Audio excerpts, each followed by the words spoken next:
Hello everyone, and a very warm welcome on this sunny spring evening to our RSE Investigates event, held tonight in partnership with the Royal Conservatoire of Scotland.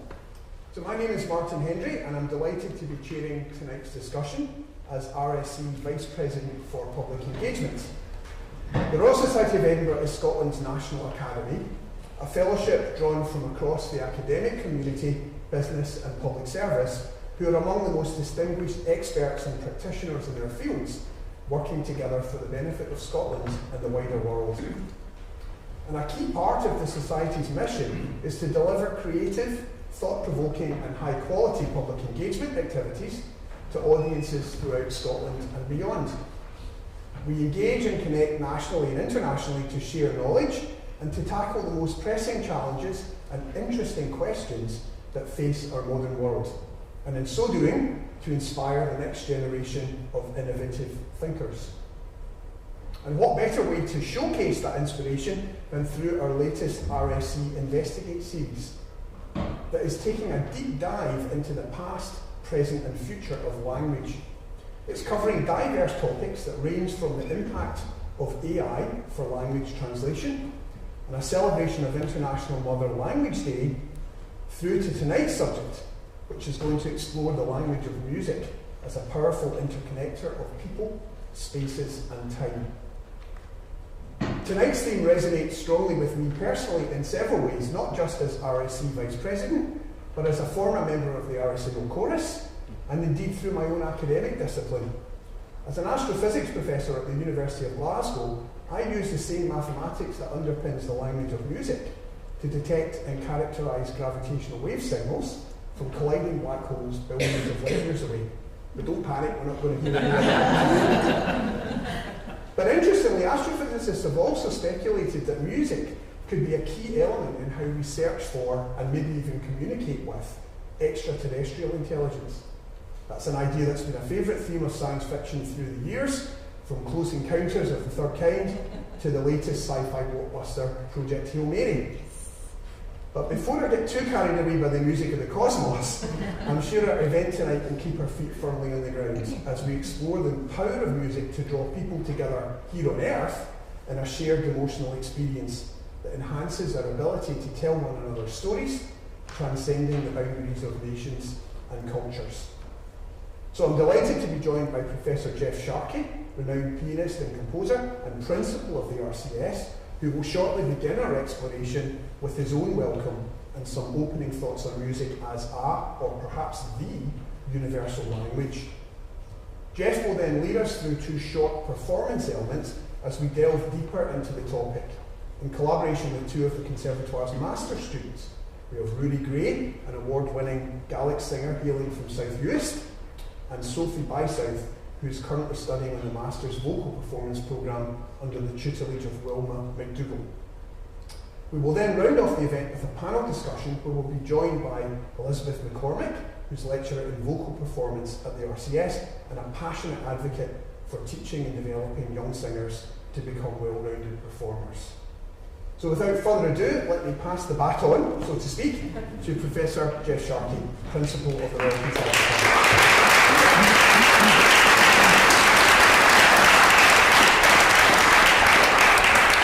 Thank you so much, Martin, and it's a pleasure on behalf of the Royal Conservatoire of Scotland to welcome the RSE into our halls. This started with a conversation that we had with you, Sarah, not long ago, with Talia at a big event where we said, let's do something together, and I'm delighted it's come to fruition. I was just thinking, because you've got it in my head, Martin, that's how we communicate with aliens. And I remember I was a kid when we launched the Voyager spacecraft, and on the gold record, we have Bach, and we have Shakespeare, and we have greetings in all human languages, but we wanted to send music to represent what we are. So, 2 seconds about the Conservatoire. We're Scotland's national conservatoire. 3 schools: a school of music, a school of stage and screen, a school of dance. We're very proud to be in Scotland and very committed to having at least 50% of our students from Scotland. And I'm delighted that the 2 soloists that you're going to hear from today, as you've heard, they're from South Uist and Greenock, but they also came 10 years ago as juniors, as pre-college students, both through our transitions program, which gave support for people that otherwise would not afford to come here, a chance to come through, and as you'll hear, they're doing amazing things. Language matters. Words matter. They can be misunderstood. They can be manipulated. We suffer at the moment from adjective inflation. We suffer from false narratives. We suffer from shifting perspectives. And it is good to put yourself in someone else's shoes and understand their perspective, but they're often shouted at one another. And we have lost some of our ability to come together the way we do so naturally in the arts. I'm going to get to music in a minute, but I want to think about fiction for a second. One of my favorite programs in America was NPR, This I Believe. And John Updike, the great author, talked about, I believe in the power of fiction. Because fiction presents the character in 3 dimensions with the godlike powers of the author. So you understand their motivation, you understand their situation, you understand their emotional content. And it was a way to understand the human experience, and a powerful one. So music is not the only way, but it's the best way. You'd expect me to say that as a musician, wouldn't you? It's hard to manipulate music. Great philosophers of the past, like Schopenhauer, thought it was the most powerful of the art forms because it got straight to the will, beyond interpretation. Plato thought we should be frightened of it because it could foment dissent, it could foment revolution, it could change hearts and minds. Think of the anthems at football games, or La Marseillaise, or the Flower of Scotland when we win at rugby. It's powerful. It has an amazing emotion. There are some things that underpin that. You're going to hear from 2 composers and traditional composers that both rely on some of the constant truths of music in harmony and in rhythm, but you're also going to see how they push those boundaries into stretching tonality or into bordering into atonality with the bear that you'll hear later. But I'll start with tonality first, because at the piano, I love intervals. some of you know me from RCS have heard some of this before, so forgive me. But I love one note against another note. A note by itself isn't particularly musical, but a note to something else becomes music.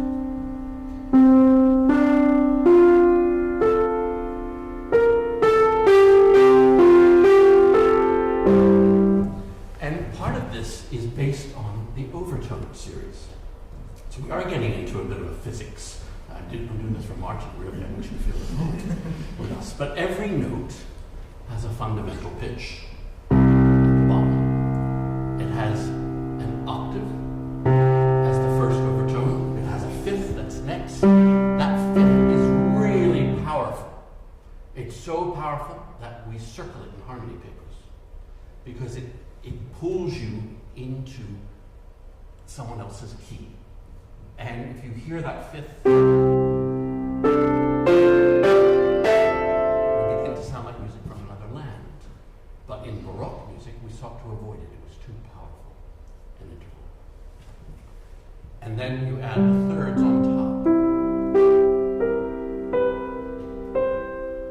And you can trace the development of tonal Western music through the additions of harmonic overtones. So the dominant seventh coming in, the higher numbered chords in Debussy of 9ths, 11ths, and 13ths. You'll hear some of that in Alban with his use of augmented harmonies. And just to show you the power of music, I'm going to ask you to sing something for me. I'm going to be annoying, and I'll do this.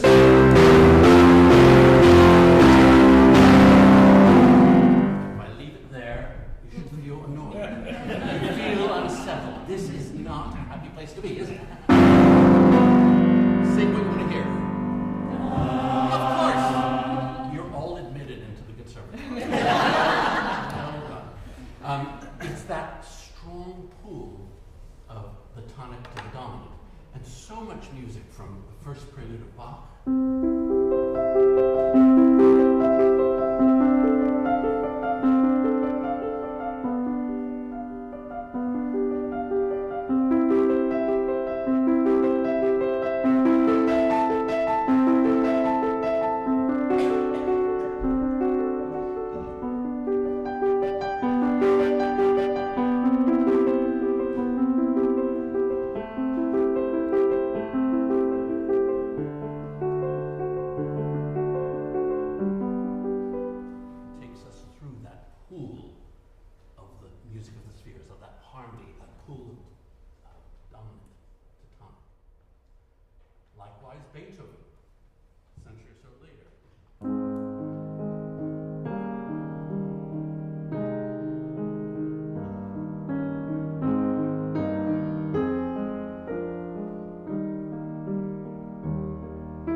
When you add that to the kind of harmony I'm talking about, this pool, and you can get a ground bass like this.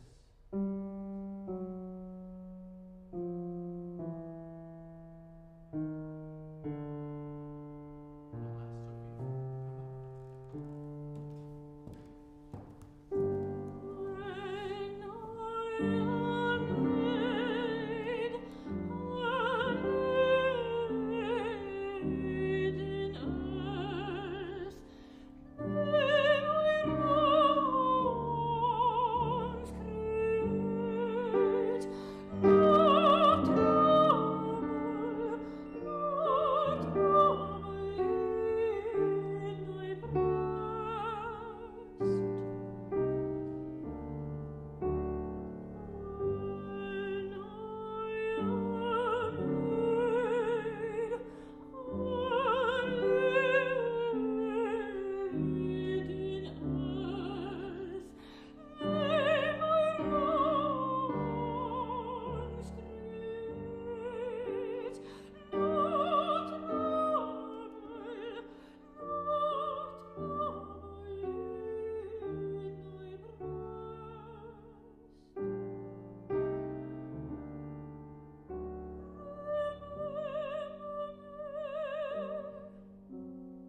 stood still when you first fell in love, birth of a baby, beautiful sunset over South Wales. Whatever it might be, these moments make you stop and put your phone down and think and be alive and in the moment. And music, through the power of, just as Update talked about the power of the author, through the power of the composer, getting into the heart of that emotion. There are so many more synonyms for melancholy that a musician can write than even Updike could think of. And you're going to hear a lot of them in Mozart and Verdi tonight, and in our traditional piece. So many more ways to describe the human experience. And it's what we need right now. We talk too much about the arts being nice to have.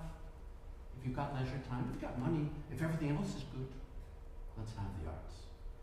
I think it's the opposite. I think if we're going to hold society together, live together as a human species, we need the arts to convene a shared emotional experience, to tell our stories, to say, as Martin alluded to, that there's more in common with us. When that Voyager record is picked up by that alien, we want them to say, oh wow, what a species, let's go see them. They seem cool.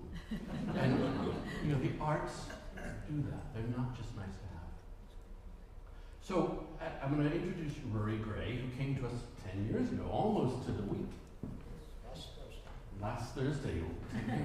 And we're so proud of our traditional music course. We're the only conservatoire in Scotland, well, obviously in Scotland, in the United Kingdom, that has this course. And what I am delighted about is we don't create this hierarchy of classical music here, trad there, jazz there. It's music, and it's profound. And what our musicians often do, they take an expert like Ruairidh and they learn from that in the classical realm. And classical musicians might give a go at trad. That happens instrumentally all the time. And this genre fluidity is something that I think keeps the language going, keeps the language alive.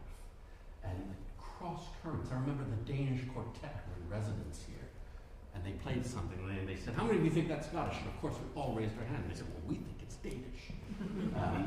Because of the ships that went back and forth from Denmark, or Iceland, or Ireland.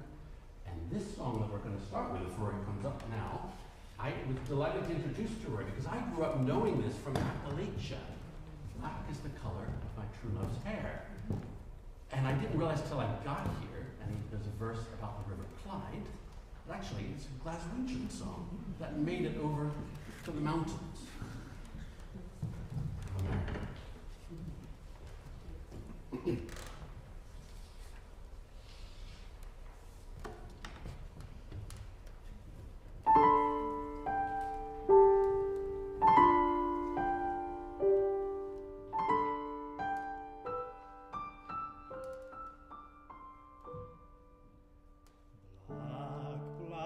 Black is the color of my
I'll suffer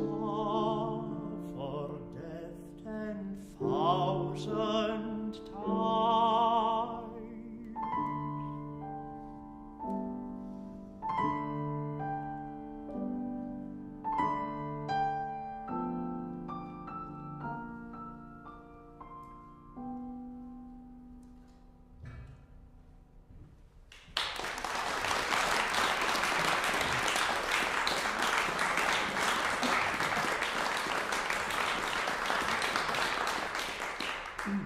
Thank you very much indeed, and thank you indeed to Principal Sharkey and to the Royal Society for the invitation to take part in this evening's event. As you heard, I enrolled into this marvellous place just over 10 years ago, coming out through the Transitions programme, coming out from the Outer Hebrides every month and joining my classmates in person as we worked our way through the juniors programme. And as you also heard from Principal Sharkey, it has been a particular treat during that time to not only have worked with people from my own sphere, my own musical neck of the woods, but those across departments. And I have always found that those collaborations are the most fruitful, they're the most fulfilling, they're the most delicious of all of the collaborations in this place.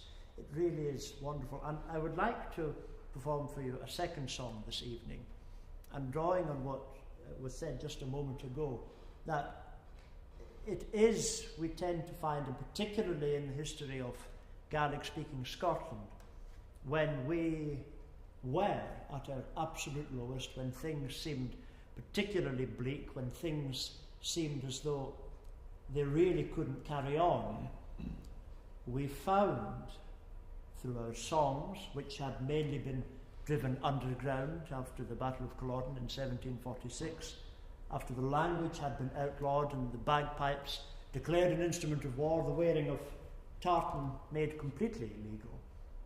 It was in those rebellious moments, a quiet rebellion for most of it, it had to be quiet, that the Gael drew their strength.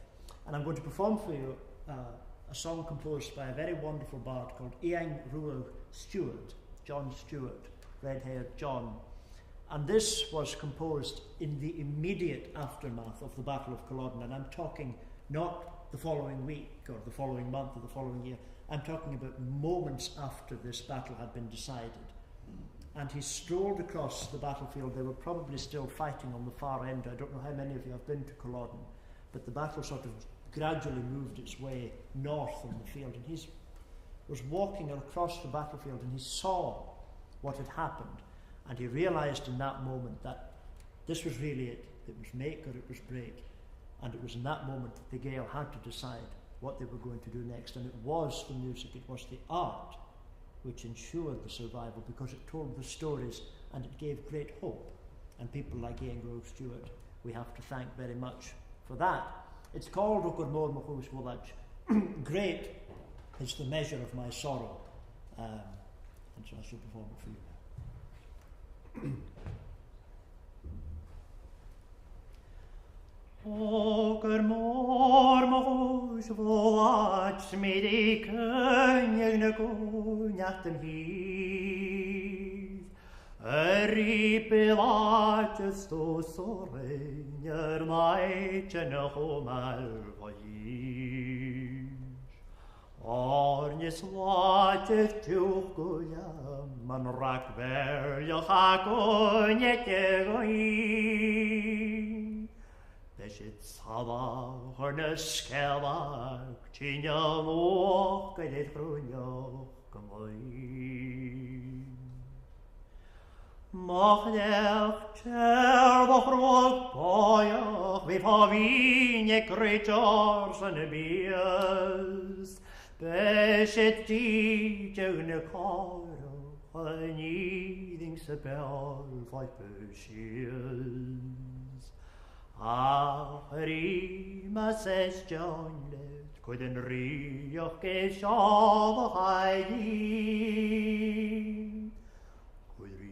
Rioch ne carach stílí na chapel was a keen. Machdeach war na coipuleia an wai na sleet in het hou. Kun hichte, kun leentje, kun alle geheines na tuin. Skoot ha björn teskene, siat kan fager lekker en hartuin. Hun huisen talentins, rachaniat achrepot ich dein. Sharkey van de geie, zeking pelt en is gleunt en hartjorn. Sien kan zoekeren, kan wachtnis, kan evenis, kan machtnis, kan jou. Het week bijna tjenje, ach de stoeken is een waaien jou. Sien maar gaat hele, die keestjokken Jezus kach wou.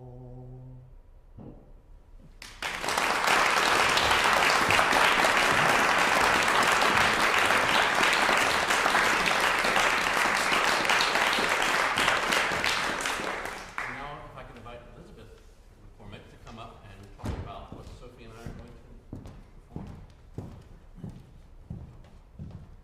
Hello everyone, it's very nice to be here this evening. Thanks for the invite. And before I introduce Sophie and Jeff to perform Alban Berg's Nacht, set to text by Karl Hauptmann, I'd like to familiarise you all, if I may, with some detail about this fascinating song.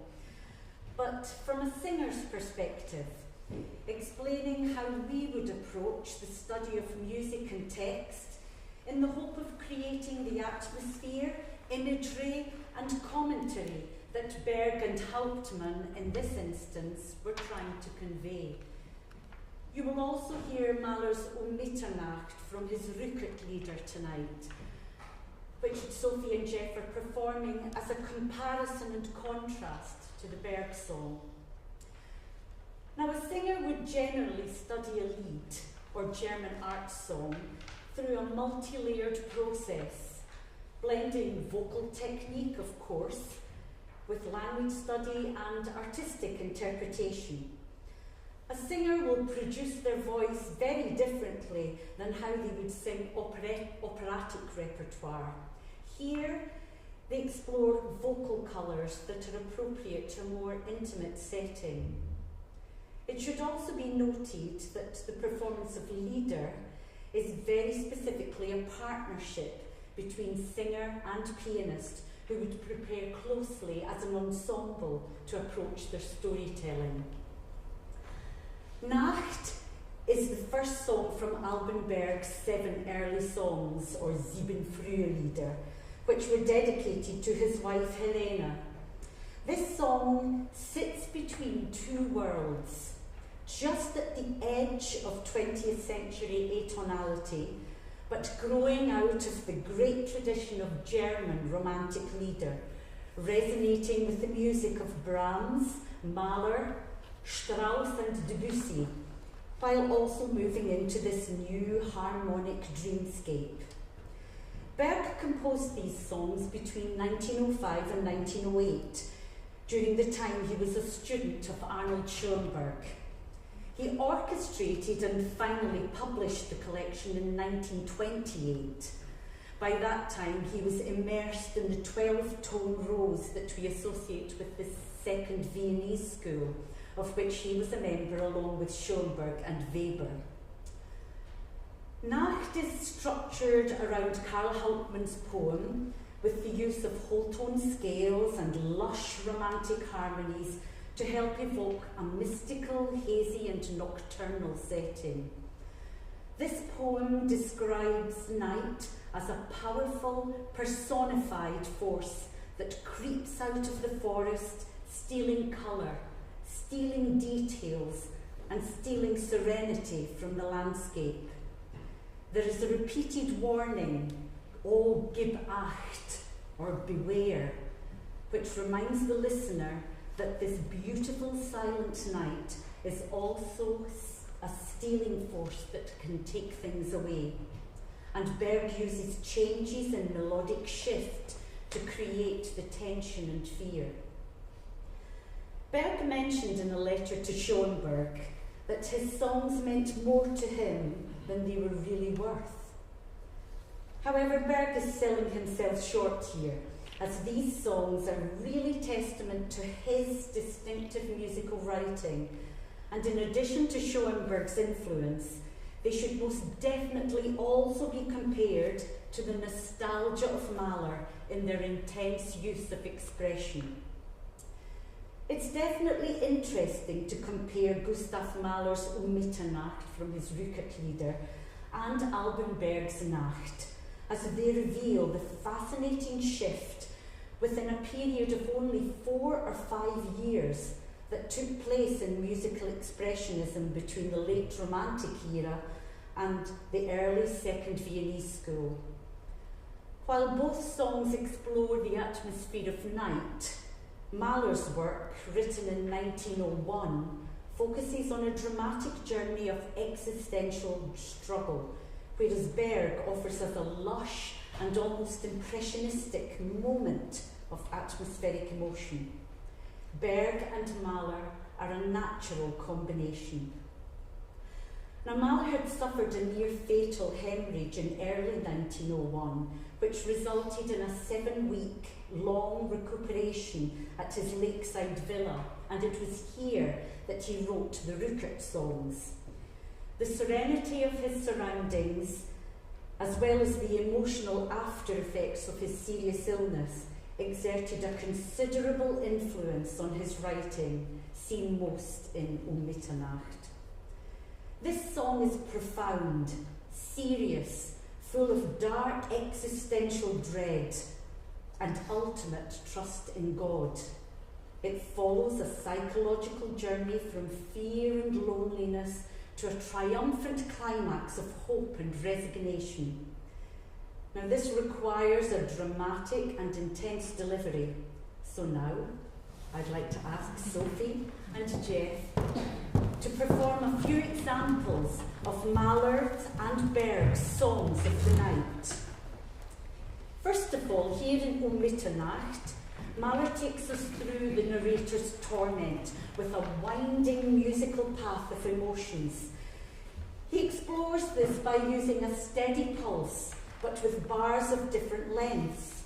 It's quite difficult as a singer to trust this pulse, as it can go from 2 beats in a bar to sometimes as many as 6 and often 5, but it creates the emotional unsteadiness that Mahler was looking for.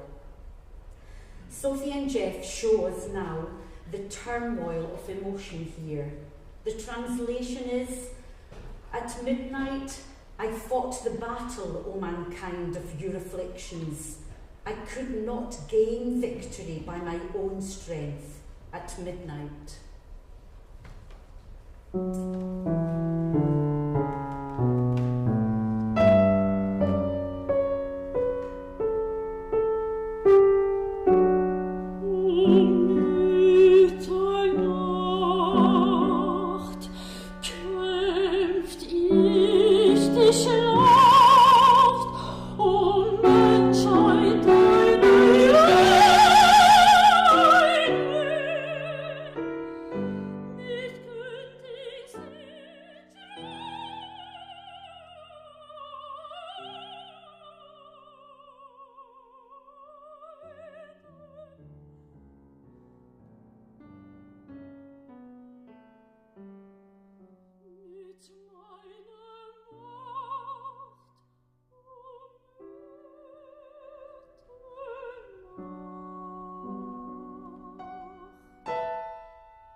At the end of the song, the narrator puts themselves in God's hands, saying, "Lord, over life and death, you are keeping watch at midnight. There is a change of approach when Sophie opens up her voice with more vulnerability to convey the raw spiritual connection here, and Jeff ends the song with a final church cadence.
More of an impressionistic atmosphere rather than the intense psychological conflict found in the Mahler.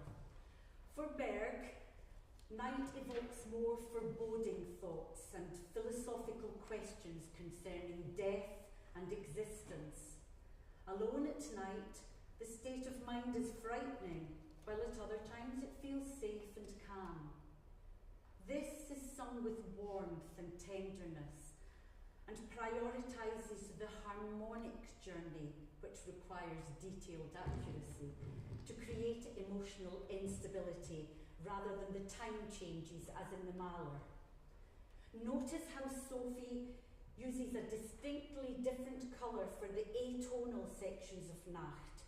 She sings with a dark tone at the beginning and elongates some consonants, the ch of Nacht, the sh of Schweben, the s of Wasser, and the ch of Sacht.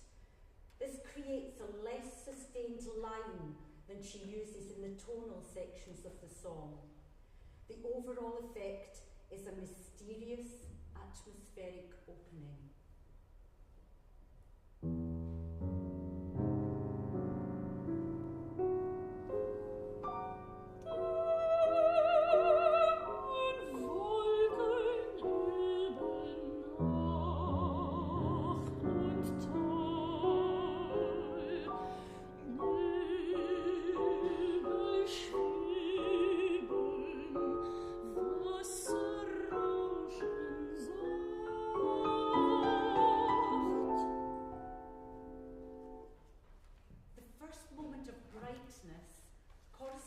To the ecstatic mood implemented by the Wunderland metaphor.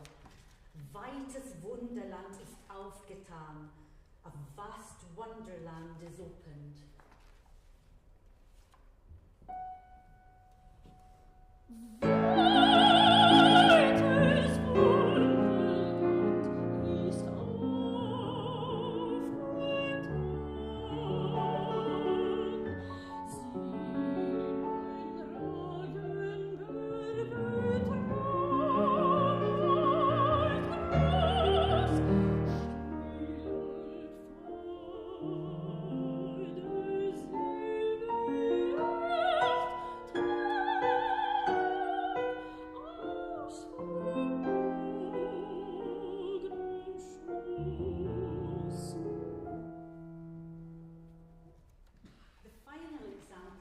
Sophie and Jeff depicts an image of the author himself, left at the end of the song feeling alone and contemplative, described by the verse, Stummer Buchenbaum am Wege steht.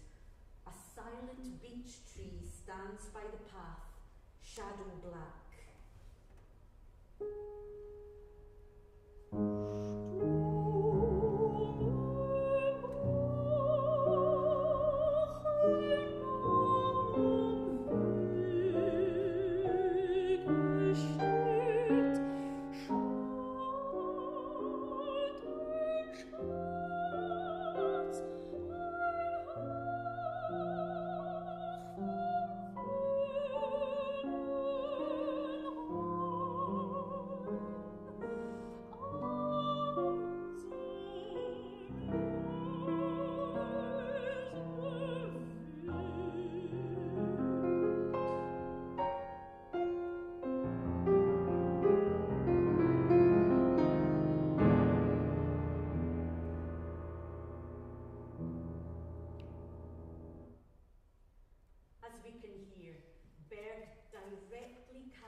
transit into a modern emotional landscape. When Alban Berg died in 1935, Schoenberg paid tribute, writing, "Two things are clear, even from Berg's earliest compositions, however awkward they may have been. Firstly, that music to him was a language, and that he really expressed himself in that language. And secondly, his music was overflowing with warmth and feeling." I am now delighted to introduce Gustav Mahler's O Mitternacht and Alban Berg's Nacht, performed by Sophie Bysouth and Geoffrey Sharkey. Thank you.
said that music expresses what can't be expressed. But clearly we've had the union of music and words, and you see how they're entangled. And one's night and one's midnight, and you hear a different motif for each one, bringing us into a sound world. And I wanted to leave you with one of my favorite quotes. It's very hard to describe what musicians do in words, but one of my favorite authors, Ian McEwan, almost managed to do it in the novel Saturday. And he wrote this quote, and I think some of you know it, but it's a great quote worth having. There are these rare moments when musicians together touch something sweeter than they've ever found before in rehearsals or performance, beyond merely collaborative or technically proficient, when their expression becomes as easy and graceful as friendship or love. This is when they give us a glimpse of what we might be, of our best selves, and of an impossible world in which you give everything you have to others, but lose nothing of yourself. Out in the real world, there exist detailed plans, visionary projects for peaceable realms, all conflicts resolved, happiness for everyone, forever. Mirages for which people are prepared to die and kill. Christ's kingdom on earth, the workers' paradise, the ideal Islamic state. But only in music, and only on rare occasions, does the curtain actually lift on this dream of community, and it's tantalizingly conjured before fading away with the last notes. Thank you.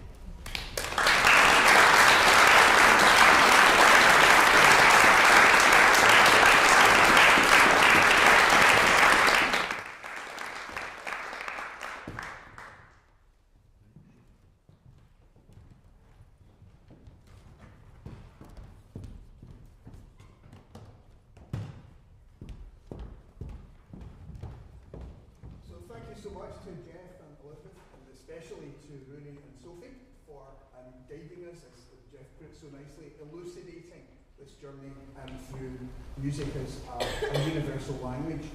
If you'll indulge me just to briefly return to the 5 tones that you played there at the beginning. Again, as I was touching on in my opening remarks, I recognise that the mathematics that underpins music would be recognised, we think, by an alien civilization. But again, what you both touched on and we heard so beautifully from the singers is that there's so much more to it than just the mathematics. There's the emotional triggers that some of that harmonic structure produces. And I guess the immediate question I ask myself then is there anything to suggest that any aliens that would recognise the octaves and the overtones and all of the maths would be triggered emotionally in the same way? I'm not sure any of us can answer that question, but I'd be interested to hear. Well, the last one I met, absolutely connected. I can't remember who it was, but there was someone at Hopkins that was talking, did a program on music of the spheres, and talked about how planetary movement makes music, makes harmonic tones. And I think there was another thing, we're trying to understand some complex theory that you'll know the name of, or just to separate out noise using music to pull through what a message might be. I feel there's something universal in this, and I'd like to think I'd like to think we could connect. And again, to bring it a bit more back down to earth, if we have to leave it in the realm of speculation as to whether those putative aliens would be pulled by the same emotional heartstrings as we are, I'm a bit more clear that seems to be a universal language, at least down here on earth. But again, I'm a relative novice in this respect because we've touched on Western tonal music. How does that exercise you did, Jeff, where you gave us the chance to resolve the chord and we all did so, how would that play in other musical cultures around the world? That's a really good question. And my wife and I spent some time in Indonesia, and we were listening to gamelan music, and that's based on what we would call a pentatonic scale, but it's not as equal tempered. It didn't just sound like the black notes of the piano, which is a typical pentatonic scale. It's tuned differently, and they are humming tunes and resolving tunes that are based on that scale. One of the things I observed in a naive way, but Western music built up vertically with harmonies. Other musics that I've come across, some Korean music, some Chinese music, stayed horizontal and a little bit more like our decorative melody. And so when I would hear Chinese singers sing, it was all about the decoration of the line. Or hear kayagan players in Korea, it's all about a melodic thing. I think it's quite a Western thing to have this vertical structure. So there are different scales, and they mean different things to different cultures. And I'm conscious, Elizabeth, that because the RCS, of course, has many international students, and they're bringing with them a wide variety of musical backgrounds and cultures when they start to study here. So, is that something that you're aware of, teaching them, that there's, in a sense, that they're not all starting from quite the same place? Very much so, very much so. So, there's, as Sophie will be very aware in our department, we have quite a lot of international students from different cultures, and some of them, and language and languages are such a huge part of a singer's training, that yes, everyone is starting at from a very different place, aren't they? And so that can be extremely challenging for different cultures coming in to study the languages that we focus on, because most of our work is based around Italian, French, German, some Russian, Spanish.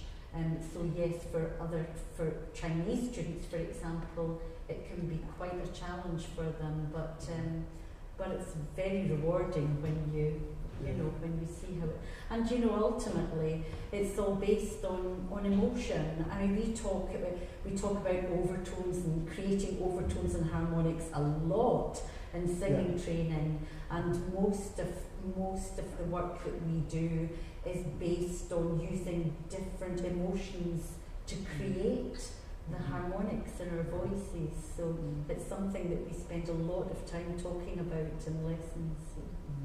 That triggers immediately another series of thoughts that connect with other things I've scribbled down over the course of the last half hour or so. I mean, let me pick up on one of those, which is really to do with the fascinating descriptions that you gave before we heard Sophie's Bergen Mahler.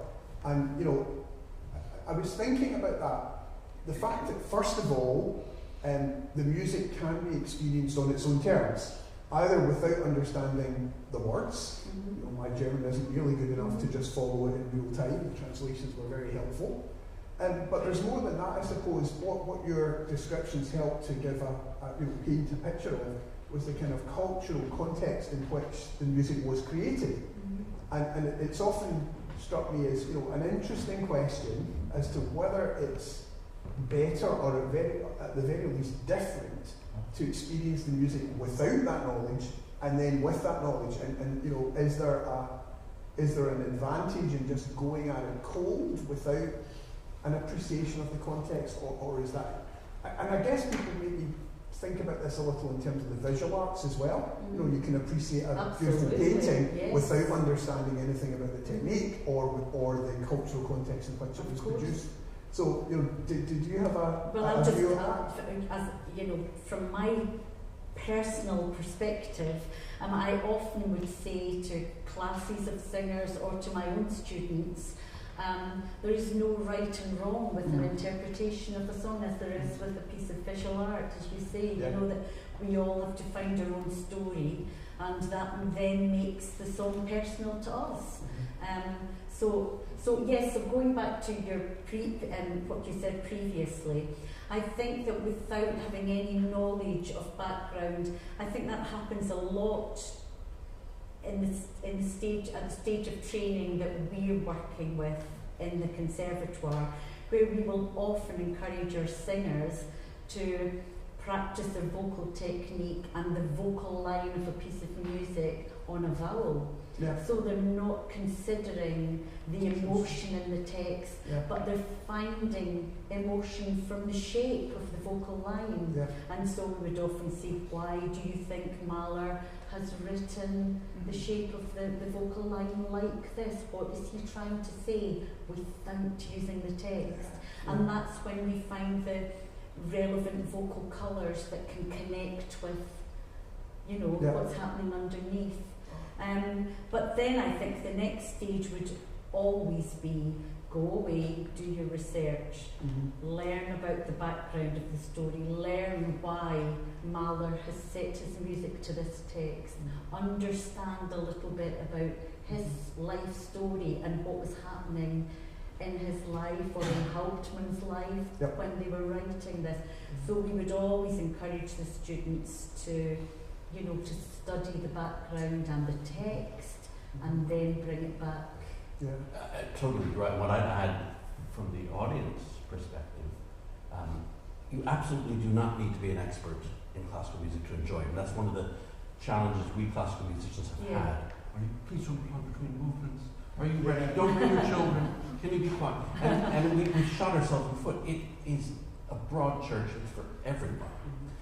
Like anything, wine or painting or good food, if you learn a little bit more, your enjoyment will deepen. But you don't have to be an expert to say, I like that. I don't know why, but that's what I like. That's good enough.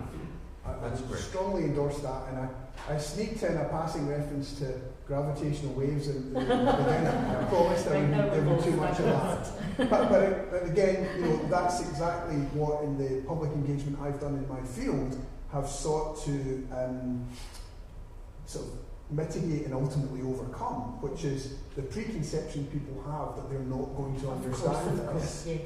And yet, so you know, I look enviously at the visual arts and music where everyone can experience the beauty of those fields without those barriers that are often just put in place, you know, the way society thinks about maths and physics and so on. And, you know, I've always tried to make the argument that there's aesthetic beauty in, you know, Einstein's theories, but the barriers are that the language in which they're conveyed is so alien to people that they don't get the chance to experience that aesthetic beauty. At least, fortunately, in music they do. And that's irrespective of whether they can read music or not. But interestingly, telling the story about Einstein, or the story about Oppenheimer, this is where our arts came together. I have a deeper appreciation of what Oppenheimer went through, not because I understand the theory, because I saw the movie. And also, you know, I know we're specifically talking about language tonight, but I'm sure that Sophie could have stood up this evening and sang O Mitternacht to you without any text, and you probably still would have been affected by the emotion of the music. As with Ruairidh, you know, singing his Gaelic song, if he had sung it without the language, which I mean, I'm not a Gaelic speaker, it's just wonderful to hear, you know, that text come alive. But if Ruairidh was singing that without the text, I think that, you know, it's the emotions are there, aren't they? It's all on the page.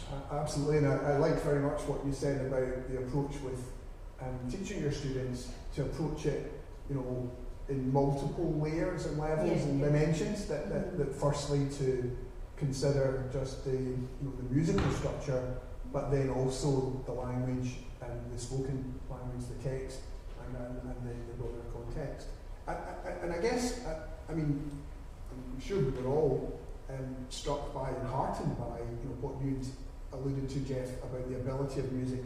I even wrote it down, to make us stop and think the way that can hold society together. So I guess I feel I have to ask this. You know, do we have concerns that maybe that ability is under threat? Because we look at a lot of aspects of modern life, the way that so much of what we do is fragmented, those opportunities for shared cultural experiences are not as common as they used to be. I think that's right. And if that's the case, what do we do about that? Well, I remember, I'm old enough to remember my dad waking me up to see Neil Armstrong land on the moon, and that had a parallel to the Artemis landing right now, and that was a moment we watched together. I think in this country we had David Dimbleby, in my country we had Walter Cronkite, the news is on 7:30, that's when it was on. it wasn't every second of every day from a different source and some non-sources at all. I do think, I know there's a separate RSE event on AI, but I've talked about another forum. We're going to start questioning what's real. And if there's someone with a beating heart singing in front of you, playing in front of you, dancing in front of you, acting in front of you, that will be the one time maybe you'll know for sure human creativity is present here. And it's going to become more important. I don't want it to become something that only a few can partake of. So we have to watch that. And one of the things, when you come to our building, the cafe is the first thing you have. You mentioned the overseas students, Mandy. We have, I think, 69 different countries here, and Scots. And it's like the UN.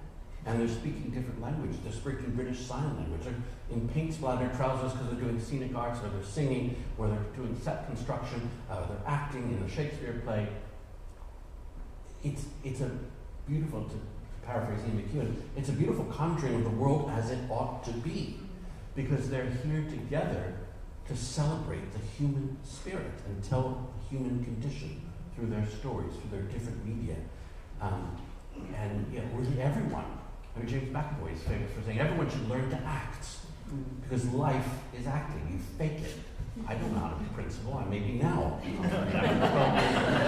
You fake it, and you act yourself into a part. And if young people have acting experience or stage experience, or listening, emotional intelligence, we undersell those values when we only talk about STEM. And the finest engineers have an eye for beauty. Yep. The cosmos is beautiful, isn't it? Theorems are described as elegant and beautiful, aren't they? Indeed, yeah. Another thought that occurred to me as we were listening firstly to your remarks and then of course to the music itself from Sophie, is the sense in which, and you touched on this as well, Jeff, that that approach to harmonic structure has evolved, it's built up over time. And again, I'm sometimes intrigued by, almost amused by the fact that there was a time when people like Stravinsky or Debussy, that there were critics there throwing up their hands in horror. And yet, that is much more mainstream now. But again, I guess I have to ask myself as to whether that sort of osmosis into the mainstream is something that happens almost at societal level rather than the individual, or whether, I guess, to partly answer my own question, I guess it's still the case that an individual who's never heard Stravinsky before may go, well, we hear it today and think, holy cow. But I still think that there's a general sense in which ideas that are extremely radical a few generations ago, that somehow society collectively gets used to them. Yeah. And is that your perception as well of how it works with? I think so. I think, like in so much of life, there are pendulum swings, and there are times where art and music were designed to shock. So the 60s were a great experimental period, a stupid experimental period. There was music written for burning pianos, what a waste. But the music was as the strings snapped. There's music for 2 pianos and 157 ping pong balls. The music ended when the ping pong balls jumped out. This stuff was meant to shock. Some art, who was the Duchamp that did the urinal, I think it was meant to shock. It doesn't shock anymore. But we go through periods where we want to shock, and then there's what I feel is we're actually feeling a bit fragile right now, and I think arts are trying to convene us together, and people are feeling, it's about, I want to share my personal expression. It's not necessarily for the whole universe, but if you like it, that's great. I'll share it with you. Absolutely. Well, again, I promised you no equations and no general relativity, but you were again kind enough to indulge my STEM background by mentioning Carl Sagan's golden disc on the Voyager probes. So I was a student in Glasgow 40 years ago, more or less, at this time, when Carl Sagan came and gave a series of lectures in Glasgow. So that was a big thrill. And indeed, the Voyager missions was something that inspired me to a STEM career, but then it did so much more because of what it represents as, at the far reaches of the solar system. And there's that famous, pale blue dots, which again we've had echoes of from the Artemis astronauts. Yeah. The perspective we get on the Earth when you see it from afar. So I guess my question would be, well, you mentioned Bach. I think there were some Beatles in there as well. If you did have to choose, let's say, 3 pieces of music that would go on a gold disc to represent the very That's simple. Before you even get to the end of that question, come on, then you got it. Well, again, that's the challenge the committee faced that had to, contest it. They also faced the challenge, as I used to say in outreach lectures, that, well, what happens if the aliens have moved on to using CDs? I think there were instructions in hieroglyphics about how to play an album. And discs with needles, old-fashioned turntable technology is back in fashion again, so let's hope it would be for the aliens as well. But yeah, I know it's an impossible question, but is there anything that pops out? Well, as many as you wish, but I thought we'd go for 3 just to try and narrow the field. Well, I'm sure if we ask the audience, you can have. For me, Bach Goldberg variations are the perfect fusion of structure and canons at each succeeding interval, and fugues and quodlibets, but stunning. I mean, I could listen. That would be a desert island. Of course, I could have presented this differently from the gold disc. It could have been when you get to appear on desert island discs. Desert island. I'm often amazed at how the different resonances that their choices have with things that happened in their life. It's not just the music; it's what the music says to them about where they were at the time. So. Does that give you any pointers? No, it doesn't actually. But I do have some that I can suggest, and I do think that that's often the case with desert island discs, isn't it? But I think for me, it's pieces that really move me. So when I'm allowed to choose full operas. Of course. So I think Monteverdi. I'm a huge fan of Monteverdi and Coronation of Popea. There's a wonderful, wonderful aria called Disprezza Regina. It's just incredible. I love it. Stravinsky, there's an aria called No Word from Tom from the Rake's Progress, and it's exhilarating. I absolutely love it. And then probably one of the Rukut lieder. You see, I'm sticking to singing repertoire. We're so boring singers. So yes, possibly some Mahler. Wow, listen to it, so wonderful. And again, I set this up to be a difficult challenge. I accept that. And of course, the other. What's your favourite thing? Interestingly, last night, not wearing my RSE hat this time, but my Glasgow University one, I was privileged to be at a lecture by Sir John Curtis. That was about the upcoming Scottish elections, and I was at dinner with him afterwards with a bunch of political scientists. And what they chatted about was, what's your favourite election? The future one. It's got to be Fermat's last theorem. And again, I think the common theme is that it's not so much the theorem itself. If people don't know about this, there's a whole mythology built up around it, because he alleged that there was a short proof of it that could fit in the margin of his journal, or not quite fit in the margin of his journal, but presumably not like 300 pages. It turned out when it was proved hundreds of years later, it was 300 pages. So in other words, Fermat got it wrong, but the theorem was still a beautiful result when it was finally obtained. So that's what it is. But I was just going to say that, having set this impossible challenge to narrow down to just 3 choices, I guess, would it be fair to say that if I asked you tomorrow or next week, that it might be different? It would be different, yeah. I mean, that's the other thing I wanted to bring out. Because now I'm thinking Bach, St. Matthew Passion, or... I'm thinking Schumann Deep Deliver. Yes. Go on and on. Yeah. Anyway, I think the clock is against us a little bit, so I just want to thank you both again, and especially also Ruairidh and Sophie, our wonderful singers. So let's give them a applause.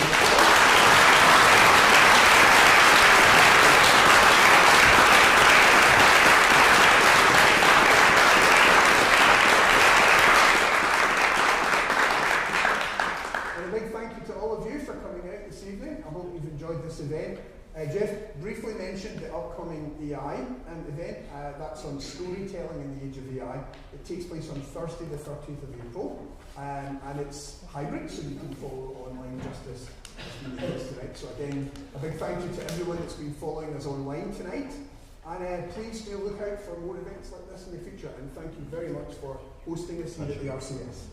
Thanks for having me.